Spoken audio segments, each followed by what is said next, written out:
स्वागत है आप सभी का हमारे इस यूट्यूब चैनल में। तो चलिए आज की वीडियो में देखेंगे 10 क्लास का मैथ तीसरा चैप्टर आज शुरू करेंगे। पहला दूसरा चैप्टर का एमसीक्यू सब्जेक्टिव दोनों का रिवीजन और इंपॉर्टेंट क्वेश्चन बता चुके हैं। ना देखो हो तो प्ले लिस्ट में जाइएगा, सारा वीडियो मिल जाएगा। तो आज तीसरा चैप्टर दो चर वाले रैखिक समीकरण को पूरा सुपर फास्ट रिवीजन करेंगे और इससे जितना भी एमसीक्यू बन सकता है सभी एमसीक्यू को देखेंगे। ठीक है, तो चलिए शुरू करते हैं।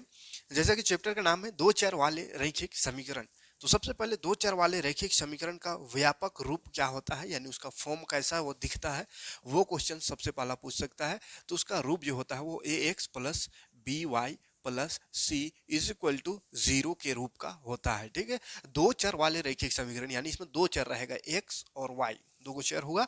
और रैखिक यानी स्क्वायर कहीं नहीं रहेगा, मतलब घात नहीं रहेगा, ना स्क्वायर रहेगा ना क्यूब रहेगा ना पावर फोर, कुछ नहीं रहेगा। सिंपल ऐसा इक्वेशन रहेगा जिसमें एक्स और वाई सिर्फ रहेगा।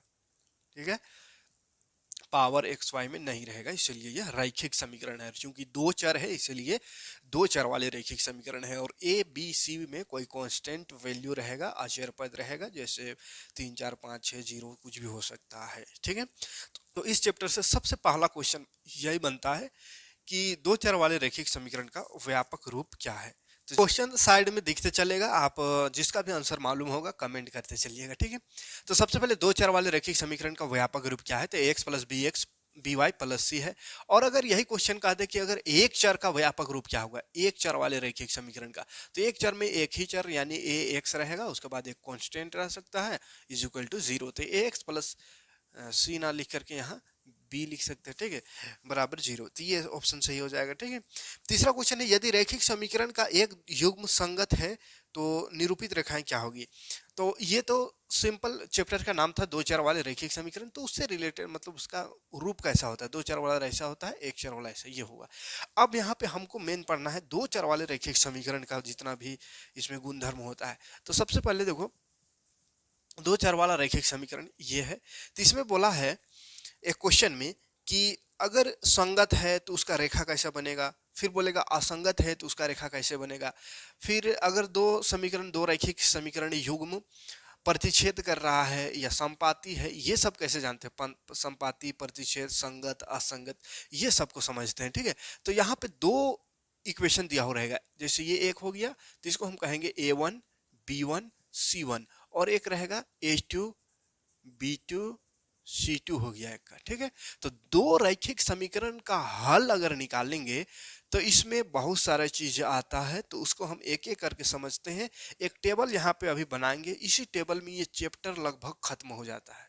ठीक है, क्या है देखो ध्यान से समझना है। दो समीकरण रहेगा, तो अगर ये दोनों समीकरण में A1 अपॉन A2 बराबर B1 अपॉन B2 या नहीं बराबर वाला पहले करते, A1 by A2 B1 by B2 के बराबर नहीं आया, यानी यहाँ A1 रहे A2 ये वाला है, ये B1 B2, तो ये दोनों को डिवाइड करेंगे तो बराबर अगर नहीं आए तो इसका जो है एक हल होगा। कितना हल होगा, एक हल।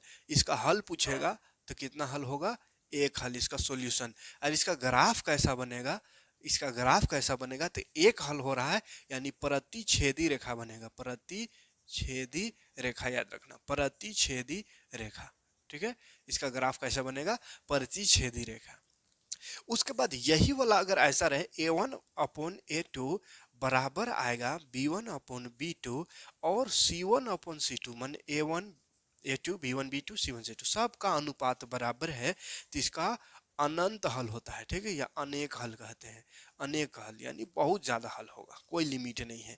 और इसका ग्राफ कैसा बनेगा, तो वो होता है संपाती। संपाती ग्राफ कैसा होता है, तो एक लाइन है ऐसा। प्रतिच्छेद कैसा होता है, तो प्रतिच्छेद मतलब है कि एक लाइन ऐसा गया एक ऐसा आके प्रतिच्छेद कर दिया, कट गया है ना।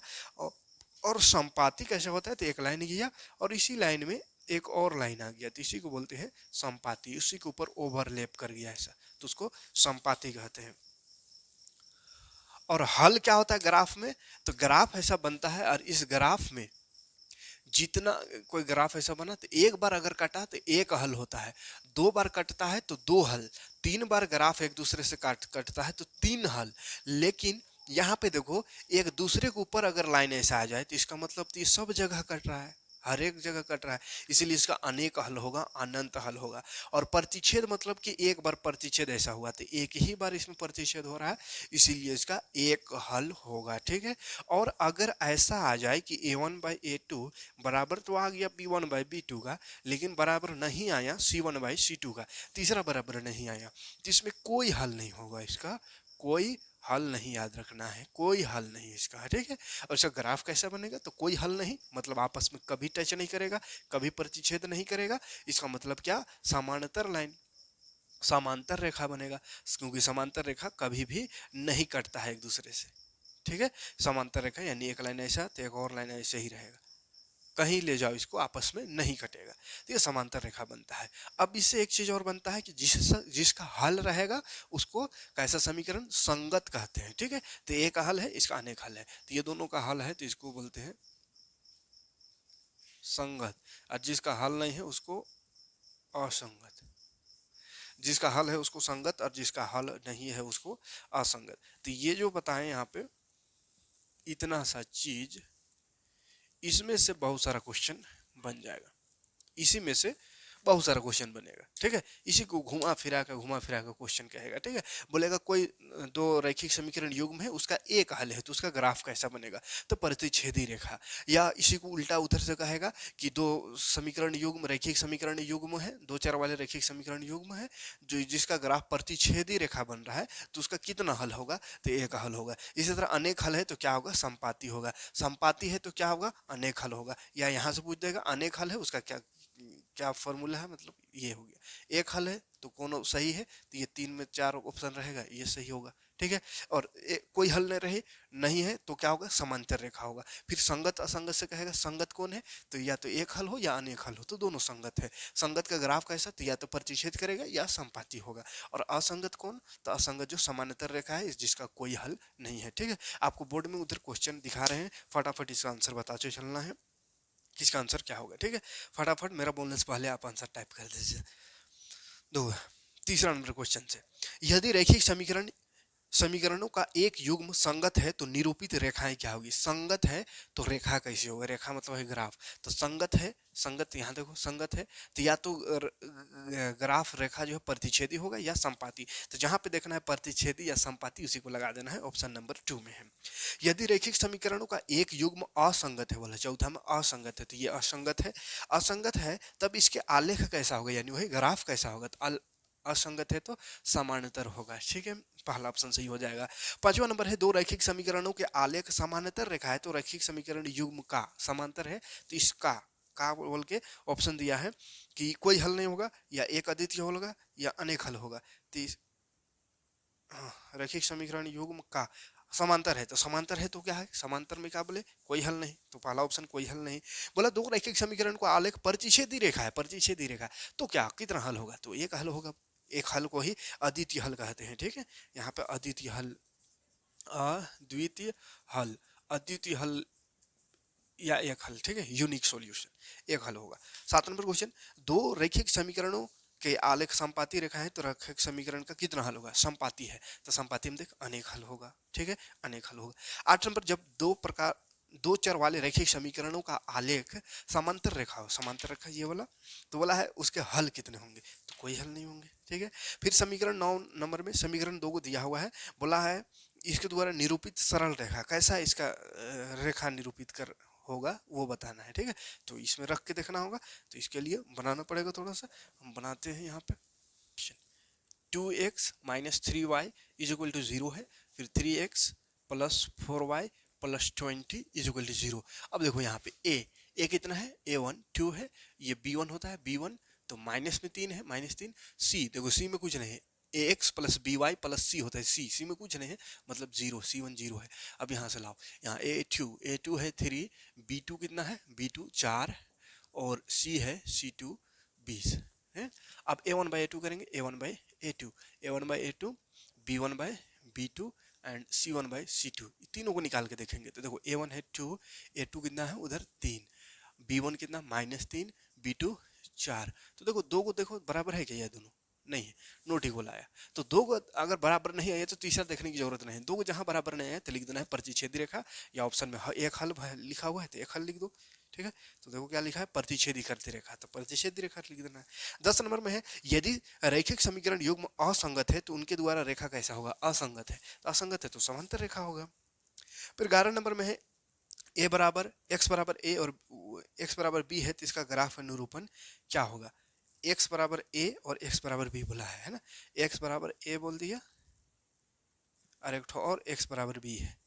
एक्स में देखो दोनों एक्स ही है, दोनों एक्स में एक ठो ए है एक ठो बी है, मतलब क्या समझ में आ रहा है, अलग अलग नंबर है एक्स का, अलग अलग नंबर है तो फिर समांतर रेखा बन जाएगा।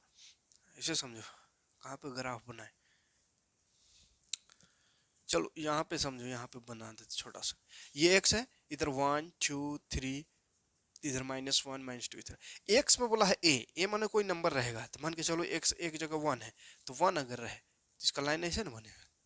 फिर एक्स में बी बोला, बी माने कुछ और नंबर तो 3 होगा, तो ऐसा, तो देखो समांतर बन रहा है, ठीक है, तो समांतर रेखा बनेगा।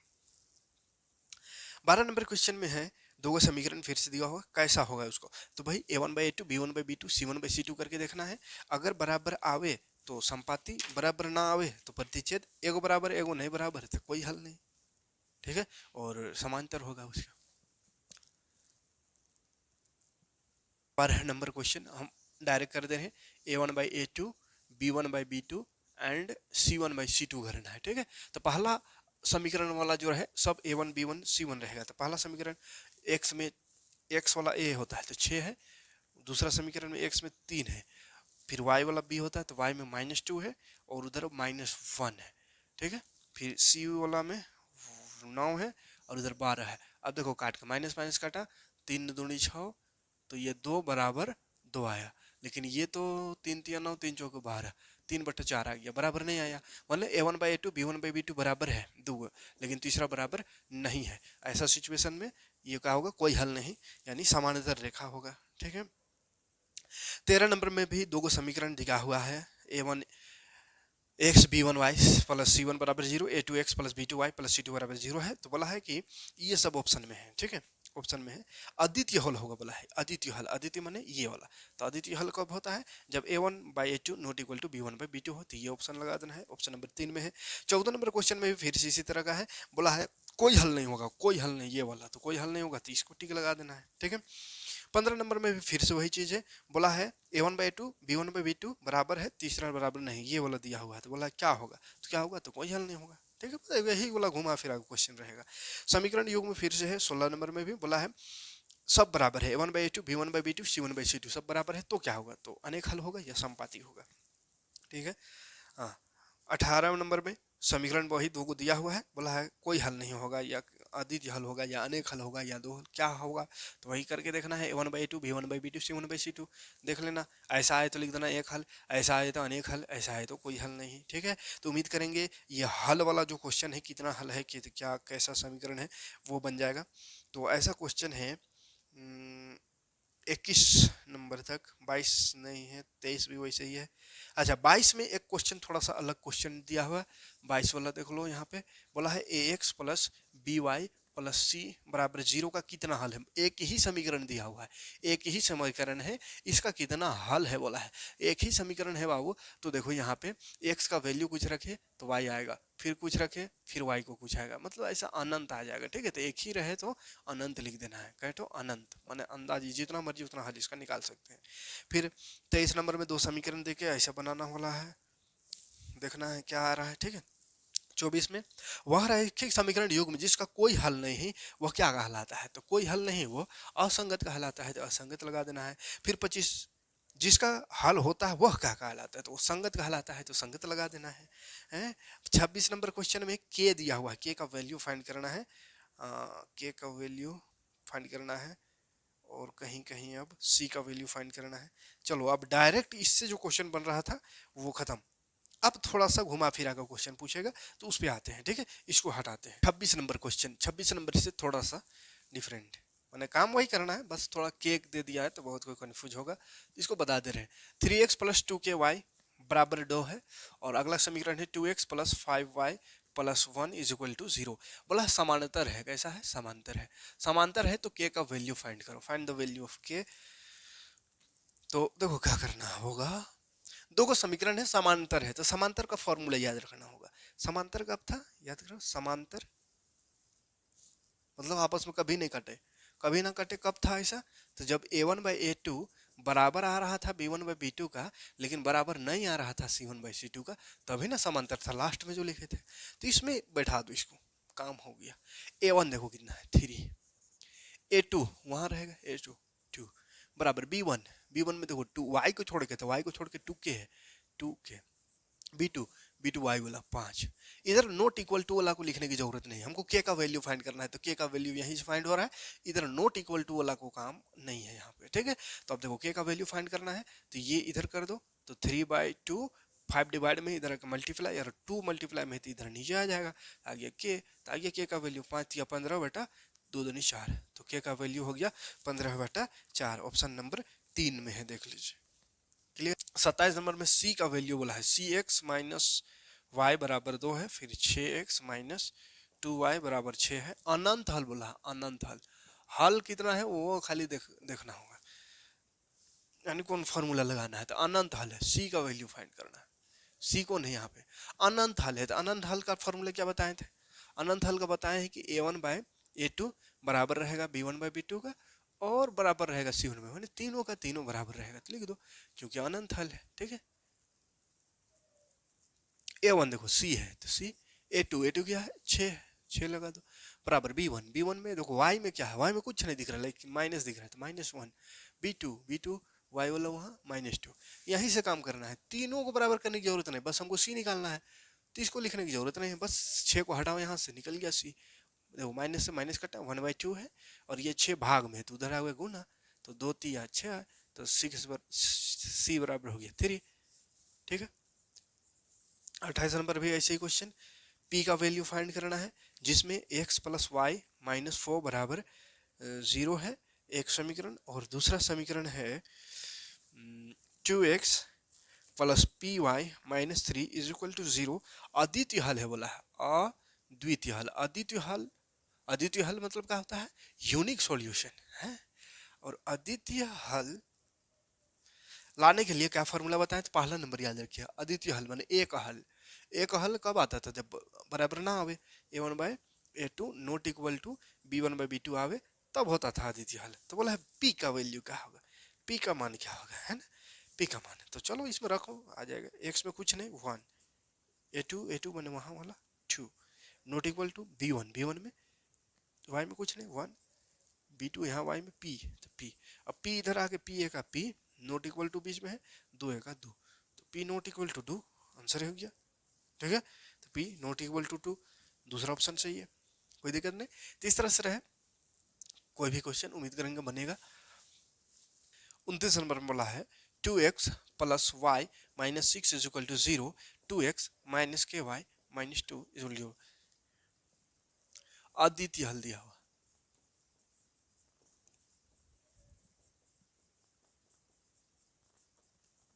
देखो क्वेश्चन में क्या कहा है, k का मान नहीं है, कौन कौन k का मान नहीं है, जब अद्वितीय हल है, इसका क्या हल, अद्वितीय हल, अद्वितीय हल कौन होता है, a1/a2 not equal to b1/b2, तो k यहाँ बोला k का मान नहीं है, नहीं मतलब नॉट इक्वल टू, है ना, नहीं मतलब नॉट इक्वल टू, तो यहाँ नॉट इक्वल टू आता ही है, ठीक है, तो घबराना नहीं, नहीं कहे तो, है ना, बस फॉर्मूला लगा दो, 2 यहाँ वाला 2 नॉट इक्वल टू b1 में y कुछ नहीं, यहाँ का y माइनस के यहाँ आएगा, ये 2 से 2 तो कट गया, इधर 1 बचा, नॉट इक्वल टू 1/-, के को इधर उठा दो, तो के का के नॉट इक्वल टू -1 बच गया, तो के नॉट इक्वल टू -1 यानी के -1 के बराबर नहीं हो सकता, इसके अलावा कुछ और हो सकता है, तो नॉट इक्वल टू मतलब क्या बोला, के का मान नहीं हो सकता, तो ये नहीं हो सकता, के नॉट इक्वल टू 1 यानी -1 जहाँ ऑप्शन होगा वही हो जाएगा इसका सही ऑप्शन।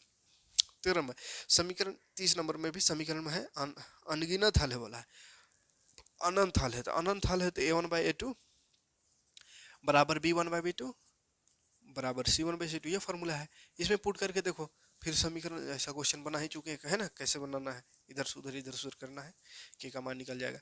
31 भी के का मान निकालना है, जब असंगत है, असंगत मतलब क्या होगा, असंगत मतलब एक बराबर होगा, है ना, और एक बराबर नहीं होगा, तो हमको ऐसे भी तीसरा का तो काम ही नहीं लग रहा है, ये दोनों से काम होता है, तो ये दोनों बराबर है, तीसरा बराबर ना होता असंगत। तो ये 31 नंबर में ये फार्मूला लगाना है जिसमें इससे आ जाएगा, ठीक है। 32 में आ जाएगा x का मान निकालना है, 32 में किसका x का मान निकालना, x का मान, हाँ 32 में x का मान है तो k का मान। 31 नंबर तक जो क्वेश्चन था, अब ये जो टेबल बनाए थे a1/a2 b1/b2 c1/c2 से रिलेटेड क्वेश्चन 31 नंबर तक था, जो कि उम्मीद करेंगे बनेगा। 32 नंबर से आते हैं अब हल करने का जो तरीका है समीकरण को। बहुत सारे तरीका पढ़ाए हैं जब चैप्टर पढ़ा रहे थे। एक है प्रतिस्थापन विधि, एक विलोपन विधि, ग्राफ विधि, वज्रगुणनखंड विधि, है ना। तो बहुत सारा विधि है, तो वही सब विधि से अब हल करने वाला क्वेश्चन आ रहा है। तो चलो देखते हैं फटाफट हल करने वाला भी कुछ कुछ क्वेश्चन को, ज़्यादा नहीं, 8-10 क्वेश्चन। 32 नंबर बोला है x plus 3y is equal to 5 है and 2x minus Y is equal to 3 है। तो x का मान क्या होगा, x का वैल्यू फाइंड करना है, ठीक है। मतलब मान निकालना है, मान निकालना मतलब हल करना है। हल करना मतलब 3-4 तरीका है इस चैप्टर में हल करने का। पहला है विस्थापन प्रतिस्थापन विधि या विस्थापन विधि, जो भी है विस्थापन विधि। दूसरा है विलोपन विधि, तीसरा है वज्रगुणनखंड विधि, चौथा है ग्राफ विधि, ठीक है। तो 4 तरीका जो है, 4 नियम जो है, उसमें से कोई भी नियम, जो नियम आपको अच्छा लगे उसको लगा के और इसका हल निकाल सकते हैं, ठीक है। तो एक और तरीका है इसमें, शॉर्टकट तरीका, ऑप्शन में है, ऑप्शन दिया हुआ रहेगा, तो ऑप्शन दिया हुआ है तो ऑप्शन से भी काम कर सकते हैं। कैसे, तो खैर अभी ऑप्शन वाला छोड़ दो, अभी पहले इसका मेन कंसेप्ट क्या है उसको देखो। तरीका मेन क्या है, x का वैल्यू फाइंड करना है, ठीक है। x का वैल्यू फाइंड करना है तो y को ऐसा करते काट देते हैं, लेकिन ऐसे थोड़ी काटना है। यहाँ 3y है, यहाँ सिर्फ y है, तो कटेगा तो नहीं, तो बराबर कर लेते हैं, है ना। ये कौन सा विधि कहलाता है, विलोपन विधि में क्या करते हैं, या तो x या तो y का जो वैल्यू है उसको बराबर कर लेते हैं, y का जो कोफिशिएंट है या x का उसको बराबर कर लेते हैं ताकि घटाने से कट जाए। तो बराबर करते हैं, चलो समीकरण 2 को 3 से गुना कर देंगे तो बराबर हो जाएगा।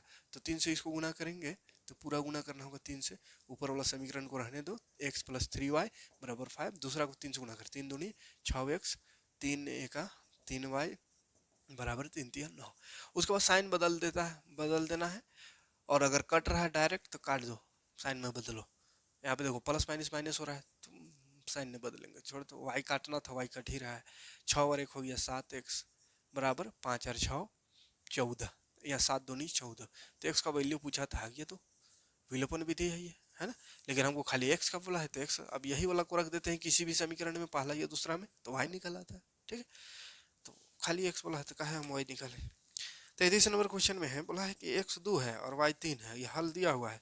तो बोला है 2x प्लस वाई बराबर k है, तो k का मान क्या होगा। तो ये है देखो सिंपल सा क्वेश्चन, x का वैल्यू दिया 2, तो x जहाँ दिखे वहाँ 2 लगा दो, यहाँ दिख रहा है 2, y जहाँ दिखे वहाँ 3 लगा दो बराबर k, तो 2 दूनी 4 3 7 बराबर k, मतलब k का वैल्यू 7 है। 34 नंबर क्वेश्चन में आते हैं, यदि x बराबर a बोला, y बराबर b बोला, तो बोला है x माइनस वाई बराबर 2 एंड x प्लस वाई बराबर 4 का हल क्या है, का हल है, हाँ का हल है। तो ए और बी का मान क्या होगा, ए और बी का मान निकालना है, ठीक है। एक्स बराबर ए है, वाई बराबर बी है, तो ए और बी का मान निकालना, मतलब कहने का मतलब क्या है, एक्स एक बराबर है, वाई बी बराबर है, तो ए और बी दोनों का वैल्यू फाइंड करना है। तो कहने का मतलब घुमा फिरा वही कह रहा है कि एक्स और वाई का वैल्यू निकालो, ठीक है। तो यहाँ बराबर है पहले से बराबर है, तो कट गया, ये प्लस माइनस कट गया, एक्स और एक्स हो गया 2x, जोड़ देना है इसको, ठीक है। और ये 4 2 6, यहाँ से काटो 2 3 6, 2 3 6, तो x आ गया 3। अब ये 3 का वैल्यू 3 को रख दो कहीं भी, x माइनस वाई बराबर 2 है, तो x में 3 रख दो, तो 3 बराबर हो गया 2 प्लस वाई, 2 इधर आके माइनस होगा, तो y बराबर 1।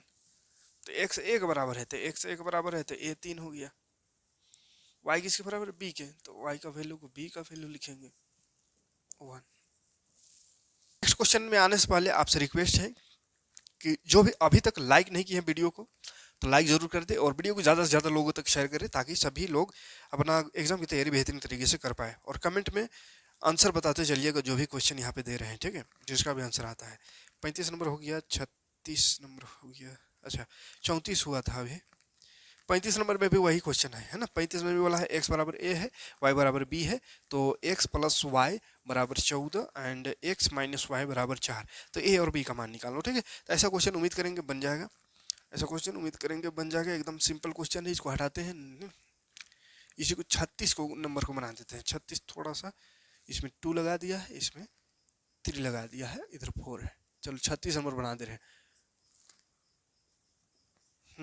और ये 5 सेम वही कुछ ऐसे ही है।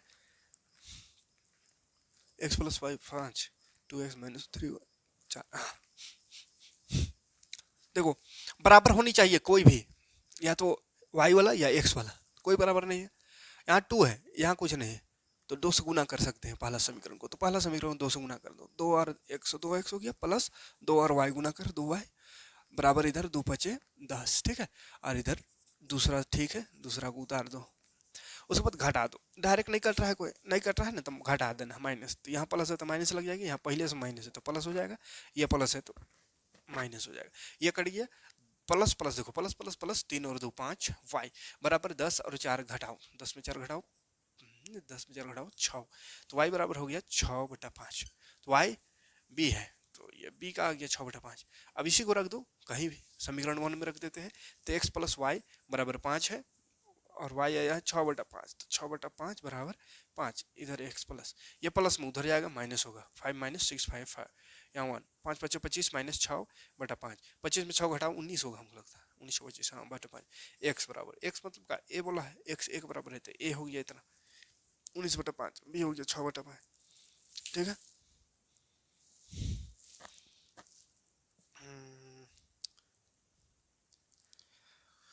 ऐसा क्वेश्चन बन जाएगा। 37 नंबर भी हल करना है, तो हल करना है, उसमें डायरेक्ट ए और बी नहीं निकालना है, डायरेक्ट बोला हल कर लो, तो हल कर देना है। 37 नंबर 2x माइनस वाई बराबर 5 है, एक है 3x प्लस 2y बराबर 4। देखो बराबर कर देना है सबसे पहले, बराबर कोई नहीं है, बराबर नहीं, या बोले हैं कि ऑप्शन से भी काम कर सकते हैं, तो ऑप्शन से भी बताएंगे, लेकिन चलो एक बार इसको बता दे रहे हैं इसे बराबर करके। देखो यहाँ 2 है 3 है, इसको बराबर करते हैं, ये आसान है। 2 है, यहाँ नहीं है कुछ, तो 2 से गुना कर दो, बराबर हो जाएगा। तो 2 और 2 सबसे गुना होगा, है ना, 2 दूनी 4x माइनस 2 और y, 2y बराबर 2 पचे 10। अब नीचे का तो गुना करने की जरूरत नहीं, ये 2 आ गया बराबर 4। अब देखो माइनस माइनस ये प्लस है ना, प्लस है, तो प्लस माइनस माइनस डायरेक्ट 4 और 3 7 x इधर 14, 7 दूनी 14, x आ गया 2। अब 2 को कहीं भी रख दो, तो 2x माइनस वाई बराबर 5 में रखते हैं, तो x को यहाँ रखो, 2 को, तो 2 दूनी 4 माइनस वाई बराबर 5, माइनस वाई उधर आके प्लस और इधर आके, या ऐसा कर देते हैं ना, उधर ले जाओ 1 और y वाला माइनस 1, तो y माइनस 1 x 2, तो 2 और माइनस 1 जहाँ होगा वो आंसर होगा। पहले x को लिखते हैं फिर y, है ना, तो ध्यान रखना ऑप्शन में, ऐसा नहीं कि -1 और 2 अगर लिखा हो तो गलत है। पहले x को, तो 2 फिर -1, देखो 2 -1 कहाँ है, कौन सा क्वेश्चन था, 37 नंबर, अलग अलग है, x बराबर 2 y बराबर -1, है ना, तो वही अलग अलग लिखा हुआ है, और अगर ब्रैकेट में लिखा हुआ है तो ये रहा था। तो ऐसा क्वेश्चन उम्मीद करेंगे बन जाएगा। ऑप्शन से काम करना सिखा दे रहे हैं, बाकी खत्म करेंगे इसको। देखिए नंबर क्वेश्चन, तो पहला ऑप्शन में है x बराबर 1 y बराबर 3 x बराबर 2 है। दूसरा ऑप्शन में है x बराबर 2 y बराबर 1। तीसरा ऑप्शन में है x बराबर 1 y बराबर 3। चलो इतना काफ़ी है। ऑप्शन से काम कैसे करेंगे, देखो x का वैल्यू 2 है, y के 3 है, दोनों वैल्यू को रख दो दोनों समीकरण में, अगर बराबर आ गया तो सही आंसर, नहीं तो गलत है, ठीक है। दोनों तरफ बराबर, जैसे x में 2 रखो यहाँ, तो 5 दूनी 10 हो जाएगा, और ये 3 y में 3 दूनी 6 होगा, तो 10 और 6 16, इधर भी 16 था, बराबर है, सही है, 10 और 6 16 16 बराबर है ना, तो ये सही। चलो अगर यही ऐसे ही बराबर यहाँ भी आ जाए तो पहला ही ऑप्शन सही होगा, तो 2x में रखना, तो 2 सते 14 माइनस 4 4 और y 3 4 दिया 12 बराबर 2, देखो 14 में 12 घटा के 2 2 बराबर 2, देखो बराबर है, बस सही, पहला ही ऑप्शन सही हो गया, ठीक है। ऐसे चेक करने के लिए ऑप्शन तो पहला ही सही हो गया, लेकिन समझाने के लिए हम दूसरा ऑप्शन को भी चेक करके देख रहे हैं, देख दे रहे हैं, है ना, कहीं दूसरा में भी बराबर ना आ जाए। x में 2 है, तो देखो 2 5 दूनी 10 प्लस y में 1 है ना, y में 1 है, तो 2 1 2। अब देखो 10 और 2 16 होता है, 12 होता है, इधर 16 है, तो बराबर नहीं आया, मतलब गलत ऑप्शन, ये गलत ऑप्शन है, ठीक है। इसी तरह तीसरा देखना, इसमें बराबर नहीं है तो गलत, चौथा देखना उसमें बराबर आ जाए सही। तो जो बराबर आ जाए, दोनों है ना, दोनों, ये नहीं बराबर आया तो उसको चेक करने की जरूरत नहीं, अगर ये बराबर आ गया तो उसको भी चेक करो, अगर वो भी बराबर आ गया, जैसे इसमें दोनों आए हैं बराबर, तो सही है वही ऑप्शन जिससे बराबर आया। तो उम्मीद करेंगे ऐसा क्वेश्चन बन जाएगा। ऑप्शन से आप डायरेक्ट कर सकते हैं क्योंकि टिक लगाने वाला है, बनाने वाला जहाँ रहेगा वहाँ पे तो बनाना होगा विस्तार से। और बनाना कैसा है उसको, इसके लिए कल एक वीडियो लेकर आएंगे इसका सब्जेक्टिव, जिसमें सिखाएंगे कि अगर इस चैप्टर से सब्जेक्टिव आएगा तो कौन कौन क्वेश्चन सब्जेक्टिव में आ सकता है, उसको सॉल्व कैसे करना है। ठीक है, तो आज की वीडियो में इतना ही, मिलते हैं नेक्स्ट वीडियो में इसका सब्जेक्टिव लेकर, ज़्यादा नहीं 5 से 6 क्वेश्चन बताएंगे, और जो क्वेश्चन बताएंगे वही सेम टू सेम क्वेश्चन आपको देखने को मिलेगा, इसलिए नेक्स्ट वीडियो मिस नहीं करना है। सब्जेक्टिव क्योंकि बताने वाले हैं, सब्जेक्टिव 3 मार्क्स का इस चैप्टर से आएगा, 3 नंबरी। ठीक है, ये ऑब्जेक्टिव था तो ऑब्जेक्टिव से जितना क्वेश्चन बन सकता था सभी को दिखाने का प्रयास करें। अभी बहुत सारा क्वेश्चन दिख भी रहा होगा, इसमें से सभी क्वेश्चन को आप बना करके प्रैक्टिस करिए, आंसर बताइए, है कमेंट करिए। अगर कोई क्वेश्चन नहीं बनेगा तो कल सब्जेक्टिव बताएंगे, उसमें सभी क्वेश्चन का सोल्यूशन मिल जाएगा, सब क्लियर हो जाएगा कैसे सोल्व करना है। ठीक है, तो उम्मीद करेंगे वीडियो अच्छा लगा होगा, अच्छा वो लाइक और कमेंट जरूर करिए। थैंक्स फॉर वॉचिंग, जय हिंद।